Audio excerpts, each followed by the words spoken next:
পাকিস্তানের বিপক্ষে টেস্ট সিরিজে দারুণ পারফর্ম করেছেন অলরাউন্ডার মেহেদী হাসান মিরাজ ও লিটন দাস। পাকিস্তানের মাটিতে তাদের হোয়াইট ওয়াশ করার মতো কৃতিত্ব করেছে টাইগাররা।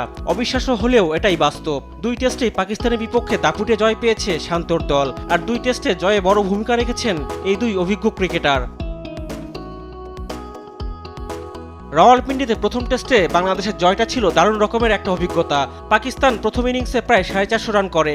এই টেস্টে যে বাংলাদেশ জিতবে সেটা হয়তো বাংলাদেশের ভাবনাতেও ছিল না।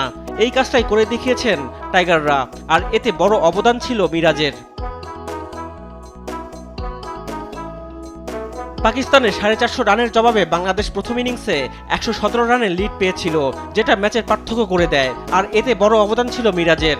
8 নম্বরে নেমে মুশফিকুর রহিমের সাথে 196 রানে জুটি করেন মিরাজ, খেলেন 77 রানের ইনিংস। এরপর প্রথম ইনিংসে 1 উইকেট নেওয়ার পর পাকিস্তানকে দ্বিতীয় ইনিংসে 146 রানে অল আউট করতে নিয়েছেন 4 উইকেট। পাকিস্তানের বিপক্ষে হোয়াইট ওয়াশ করার ঐতিহাসিক দ্বিতীয় টেস্টে জয় অবদান রাখেন তিনি। পাকিস্তানকে প্রথম ইনিংসে 274 রানে অল আউট করতে নেন 5 উইকেট। রাওয়ালপিন্ডির অনার্স বোর্ডে নাম লেখান মিরাজ। এরপর প্রথম ইনিংসে ব্যাট করতে নেমে 26 রানে 6 উইকেট পড়ার পর লিটন দাসের সঙ্গে গড়েন 165 রানের রেকর্ড জুটি, খেলেন 77 রানের ইনিংস। ব্যাট আর বল হাতে অবদান রাখায় টেস্ট সিরিজের সেরা খেলোয়াড়ের পুরস্কার ওঠে মিরাজের হাতে।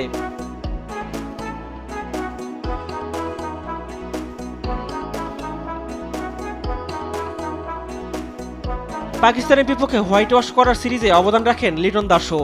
সমালোচনার জবাব দিয়েছেন ব্যাট হাতে। প্রথম টেস্টে মুশফিকের সঙ্গে গড়েন 114 রানের জুটি, খেলেন 56 রানের ইনিংস। এরপর দ্বিতীয় টেস্টে রীতিমতো দলকে খাদের কিনারা থেকে টেনে তুলেছেন লিটন। 26 রানে 6 উইকেট পড়ার পর মিরাজকে নিয়ে গড়েন 165 রানের জুটি। 30 রানের কমে 6 উইকেট পড়ার পর 150 রানের জুটি টেস্ট ইতিহাসে দেখা যায় প্রথমবার, যার কারিগর ছিলেন এই লিটন। অসাধারণ এক সেঞ্চুরিতে খেলেন 138 রানের ইনিংস। এখানেই শেষ নয়, পুরো টেস্ট সিরিজে উইকেটকিপার হিসেবে 12টি আউটে রয়েছে তার অবদান, যেটা তৈরি করেছে রেকর্ডের। আর 50 রানের আগে 4 উইকেট পড়ার পর সেখান থেকে 3বার সেঞ্চুরি করা প্রথম ব্যাটার হয়ে যান লিটন।